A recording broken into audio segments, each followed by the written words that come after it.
In this video, I'm going to give you guys 12 tips on how to sell your house without a real estate agent. Now, some agents might be thinking, oh my gosh, what are you doing? Why are you giving this away? Because if they sell their house themselves, then they don't need us. As you know, that I'm also a real estate agent. Well, the way I look at it now is that we are in an information age. So if as real estate agents, we are out looking for information ourselves, like how to buy tickets without a travel agent, or how to fix your own car, or how to take this Photoshop course, that kind of stuff. It's only fair that we also provide information into the big pool of information. And I think that's how it works, because we are not like the pre-internet. We're not the gatekeepers of information anymore. So I don't know if that makes sense, but here are the 12 steps without wasting your time. Number one thing you need to do if you want to sell your house without a real estate agent is declutter. Because as homeowners, when you're living there, you don't really notice the bulky furniture. You don't notice the mess in the house. And I'm not trying to badmouth anybody, but just in general, because we get used to a certain way of living, and we might have like 100 family pictures on the walls, which do not look good to a potential buyer. And we might have bulky furniture, which suits our family, but it's not good because buyers can't really freely walk around in the house. So number one step, if you need to just throw stuff in the basement, if you have a basement, that's great. If you need to rent a locker for a month or two, that is also good. But please minimize the amount of furniture in the house, minimize like stuff on the walls, fridge magnets, all that kind of stuff. Just keep it plain, neutral, small furniture. Make sure the rooms look big, they look nice and bright. And if you have like dark paint, it might be great for your personality, or that's the color you like. But if you have the time and the budget, please just paint it in modern, neutral colors, because you want it looking modern but neutral. You want to be able to give the signal to the buyer like this is like a fresh start. You can do whatever you want with the house. Okay, so that's the number one tip, declutter. The second tip, what I have on my list, is CMA. Okay, pricing the house. This is one of the most important things, because if this step goes wrong, then you will not have a sale. You will not have a fun experience, because let's face it, why are you trying to sell the house yourself? You're trying to sell it because you want to save the commission, right? But if you do not get this step right, you are going to end up wasting your time, and then you'll get frustrated. And then some agent's going to come along and say, see, I told you so. It's not that easy. So please focus on this step, pricing the house. Now, if you want to try to do it yourself, you can, but that means 3 months in advance or so, you want to keep an eye on the whole neighborhood and see what's coming and what's going. You might, if you see a sign go up on a house that looks similar to yours, call that agent. Hey, what kind of square footage do you have? Is the basement finished? Do you have hardwood flooring? What are you guys asking for it? And when it sells, you just ask like, what did it sell for? How many showings did you end up getting? So you might have to do that legwork yourself. Just, keep an eye on the neighborhood, or get an appraisal done. Keep in mind, the appraisal will cost some money, so it's not free.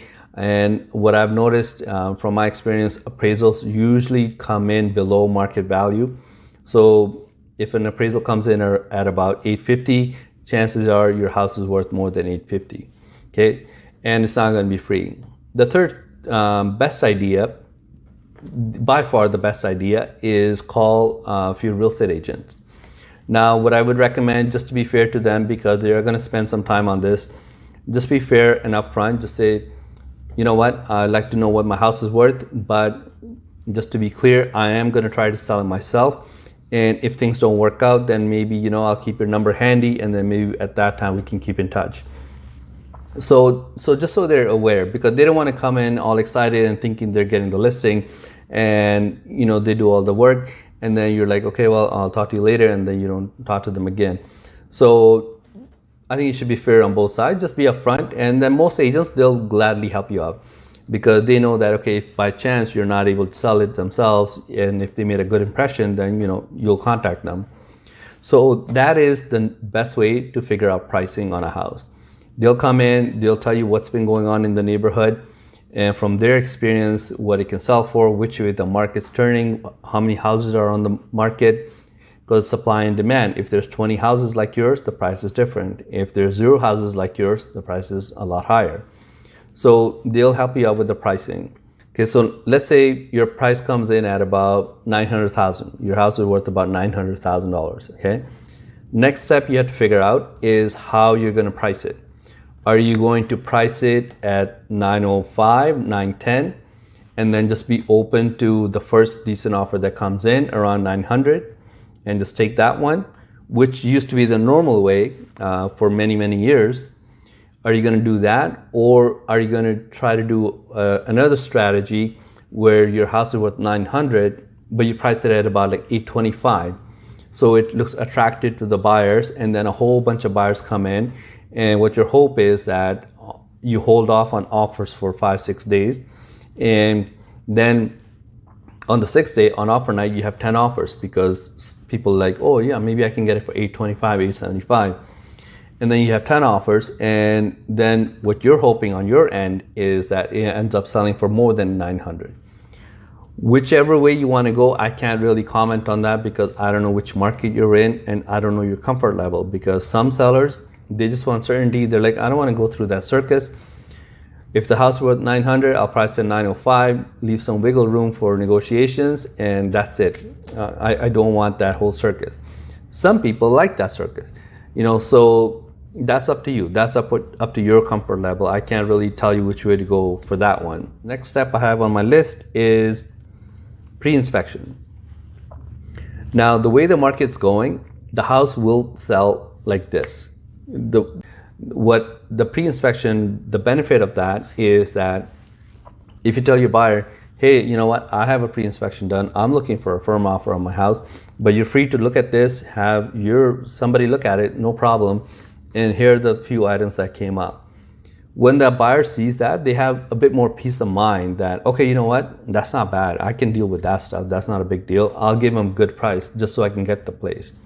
If they don't have an inspection report, they might be like, oh, you know what, the house is a little bit older, I want to keep about $10,000 as a safe bet that in case something goes wrong in 6 months, at least I had that 10 grand extra.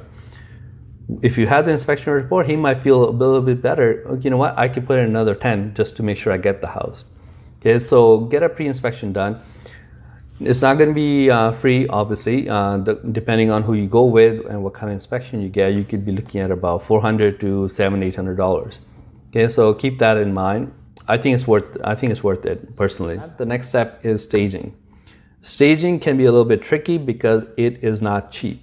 So I'm not going to give you advice on whether you should stage or not, because it depends how your house looks like. If your house, you objectively, not subjectively, if you objectively believe your house shows like 8 or 9, 10 out of 10, then I would skip the staging. Don't worry about it, because staging, depending on the size of your house, if you're getting furniture for your house, it can run you anywhere from $3,000 to like $7,000, $8,000, depending on the size of your house and the quality of the staging company. If you're just looking for like accessories like table lamps and candles, that kind of stuff, that could be anywhere from like $800 to $2,000. But if you feel your house shows well already, I would skip the staging because, like I said, it's pretty expensive. So it's going to add up. I would spend the money on the photographer and make sure the house is nice and clean. If you do feel you need some accessories, I would just go to HomeSense and just pick up some stuff yourself. There's a whole bunch of stuff on Google and Pinterest, just try to copy that stuff. But if your house looks like a mess, or if it's a vacant house, then maybe staging is what you want to consider. The next step, I'm not sure what number we're on right now. I think we're at 4 or 5, is photography. Now, please take this advice. Please spend the money to get the photography done by a professional.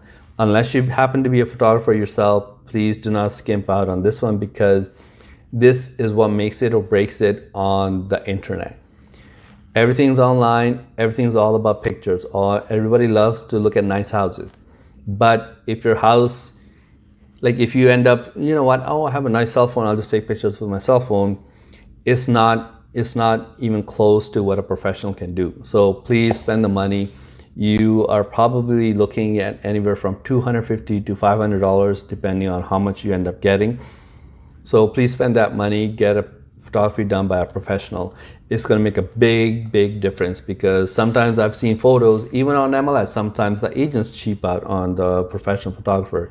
And all you see is like a picture of a couch. You know, you're not trying to sell furniture. You want to be able to see the whole room with a wide angle lens. So please spend the money, get professionally photographer done. Okay. Next step on the list is listing the house. So this is the fun part. Now this is where you're going to be listing the house, exposing it to as many buyers as possible. There are a few different routes to go about this. I'm going to cover the main three.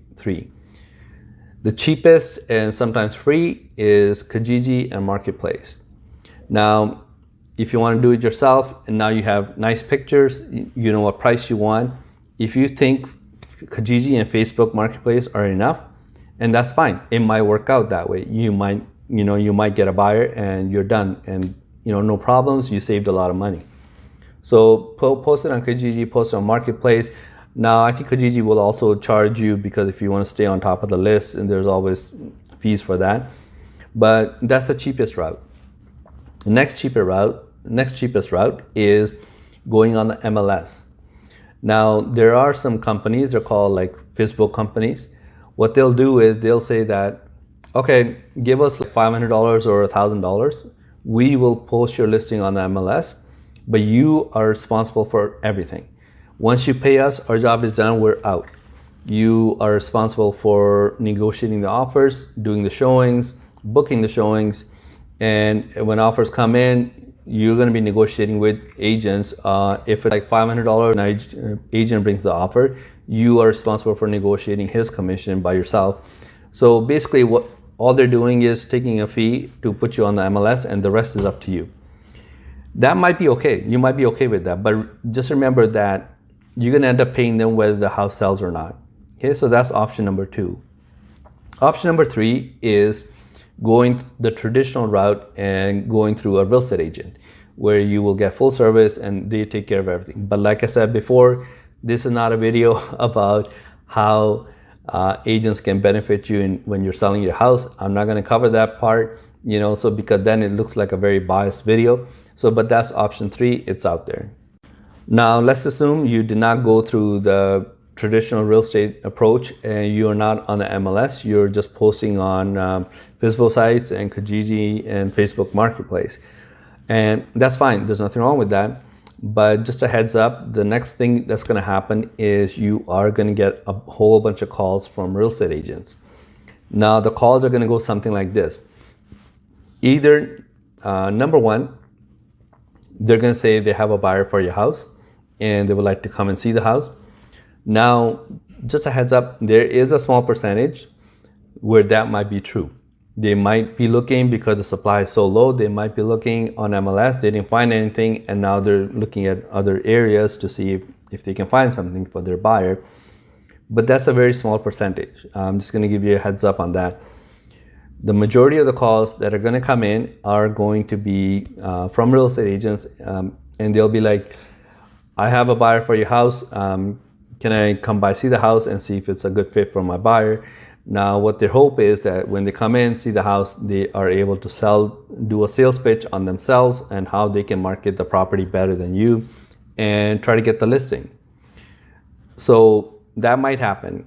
Like I said, small percentage chance they do have a buyer, bigger percentage chance that they're just trying to get the listing. Third thing that might happen is they're going to try to scare you into thinking how complicated this whole process is and that you will lose a lot of money and you can make a lot more money going through the traditional route. I'm not trying to say yes or no to either one. I'm not going to say that's right or wrong. I'm just going to keep this uncomplicated, biased, and I'm just going to tell you that might happen.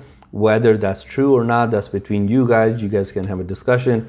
And if you do feel that the agent route is better, then feel free. If you feel a good fit about that agent, then feel free to list with them. Okay? I'm not going to say good or bad about this one. I'm just going to keep it plain. Okay? So be prepared for real estate agent phone calls. Okay? So that's the next step. What are we at right now? Okay, after that, now assuming you've done the real estate agent phone calls and that's out of the way, now you should start receiving calls from actual buyers. That's the fun part. That's the one you've been waiting for. They saw your listing. They're like, yeah, looks good to us. We've been looking in this neighborhood. Can we come by see the house? Now you will be responsible for showing the house. So sometimes what happens is they'll book a time and then they never show up. So that is unfortunately part of the process. Real estate agents go through this all the time where the buyer wants to meet at the property and then they never show up. So we are used to that stuff, but unfortunately it can also happen to you. But regardless, you do run into some good buyers, and there's, let's say you show it to 12 people and there's 8 people that are interested. That's great, right? That's what you wanted. Now, depending on which way you price the property, remember I was saying either you can price it at market value, take the first decent one that comes in, or you price it below market value. If you ended up pricing below market value, what you want to tell those 8 people is that, okay, thanks for seeing the house. I'm happy you like it. We are going to be accepting offers on Saturday at 6 p.m. Please email your offer here and I'll let you know which one I accept. That's the best case scenario, because what you're hoping is all 6 offers come in and you look at all 6 of them. Hopefully one is amazing, above market value, above 900, and then you accept that one, or you send them back and then you go do the whole routine, the whole game, going back and forth a few times, and at the end hopefully you got 900 or 920, 930. So that's the best case scenario. Okay, so that's offer time. Now what I would highly recommend is that you have your lawyer look at this offer, because this is legal stuff. This is not photography. This is not Facebook Marketplace. This is not fun stuff. This is legal stuff.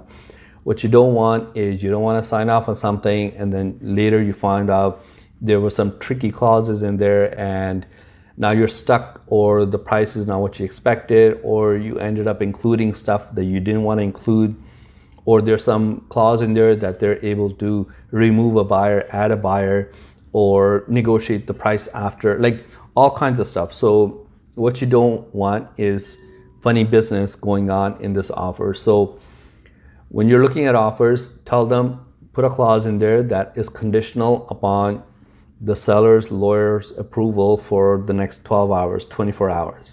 Okay, so please have that in there, because that gives you time. You can still accept the price, that's fine, but whichever one you end up accepting, send it to your lawyer and have him look at it, because he will know which clauses to cross off, which ones to keep.